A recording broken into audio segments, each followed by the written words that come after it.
महान लेखक पॉलो ने एल्केमिस्ट में कहा है कि जैसे ही हमारे मन में किसी इच्छा का जन्म होता है तो पूरा यूनिवर्स उसको पूरा करने के लिए आगे आता है। एक चाइनीज़ लेडी के हस्बैंड जब से युद्ध से वापस आए थे तो वो बहुत ही निराश और हताश मालूम हो रहे थे।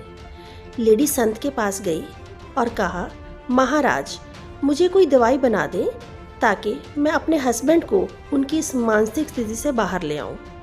संत ने कहा, इसके लिए मुझे शेर की मूंछ का एक बाल चाहिए। लेडी ने कहा, ठीक है, वो मैं ले आऊंगी। लेडी जंगल में गई। वो शेर की गुफा से 100 मीटर की दूरी पर खड़ी हो गई। अगले दिन वो 80 मीटर की दूरी पर खड़ी थी एंड नेक्स्ट डे 60, फिर 40, 20 और अंततः अब वो शेर की गुफा के बिल्कुल सामने थी। शेर भी भांप चुका था कि ये मुझे कोई नुकसान नहीं पहुंचाने वाली। लेडी ने शेर के सिर पर धीरे धीरे हाथ फेरना शुरू कर दिया और नेक्स्ट डे उसने हाथ फेरते फेरते उसकी मूंछ का बाल ले लिया। वह बाल लेकर संत के पास आई और कहा, महाराज मैं ये बाल ले आई हूँ, अब कृपा कर आप जल्दी से मुझे दवाई बना दें। संत ने वो बाल लिया और उसे जलते हुए हवन कुंड में डाल दिया। लेडी आश्चर्यचकित हो गई और कहा, अगर बाल जलाना ही था तो मंगवाया क्यों था? संत ने कहा, जो लेडी शेर का बाल, समझ रहे हैं आप, शेर का बाल, जो लेडी शेर का बाल ला सकती है वो क्या नहीं कर सकती। वह लेडी अपने अंदर की निहित शक्तियों के बारे में जान गई। इसी प्रकार हम सब में शक्तियां निहित होती हैं। हमारे पास शारीरिक, मानसिक, भावनात्मक शक्तियां हैं और इन शक्तियों का प्रयोग कर हम क्या नहीं कर सकते। शारीरिक रूप से हमारी बॉडी के हर सेल में अनंत शक्तियां हैं और इन शक्तियों का प्रयोग कर जब कोई योद्धा उठता है तो युद्ध के युद्ध जीत लिए जाते हैं। इन्हीं मानसिक शक्तियों का प्रयोग कर हम बुद्ध हो सकते हैं जिन्होंने अंगुलीमाल डाकू का हृदय परिवर्तन कर दिया। मानसिक शक्तियाँ शारीरिक शक्तियों से अनंत गुना पावरफुल होती हैं।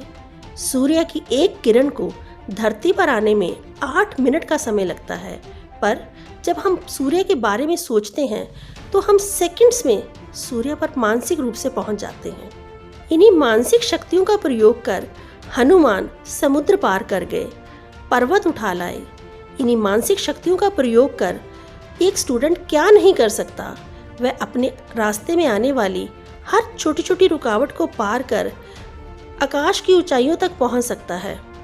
इन्हीं मानसिक शक्तियों का प्रयोग कर सालों पहले किसी ने टीवी, मोबाइल्स और अनगिनत आविष्कारों के बारे में सोचा और आज वो हम सबके हाथों में है। नरेन नामक युवक जब विवेकानंद नहीं बने थे, एक बार वो कहीं जा रहे थे, उनके पीछे बंदर पड़ गए। नरेन भागने लगे, बंदर भी पीछे भागने लगे। वहाँ से एक साधु पुरुष निकल रहे थे। उन्होंने कहा, युवक भागो मत, इनकी आंखों में देखो, ये खुद भाग जाएंगे। इसी प्रकार हम सब में अनंत शक्तियों के भंडार भरे हुए हैं, बस जरूरत है तो लोहे को चुंबक बनाने की। लोहे को जब बार बार पीटा जाता है तो वो चुंबक बन जाता है। एक एक कदम से सालों के सफ़र तय हो जाते हैं। एक एक बूंद से तालाब बन जाता है। बस जरूरत है तो लकड़ी में निहित आग को निकालने की। एक एटम में जो बॉम्ब बनाने की शक्ति है उसे पहचानना हमें खुद ही होगा और इसका प्रमाण हमारे सामने है। जन्म से पहले करोड़ों की भीड़ को लांघकर हमने इस धरती पर जन्म लिया, तो हम क्या नहीं कर सकते। It's well said, think big, believe big, act big and you will be bigger than all the difficulties.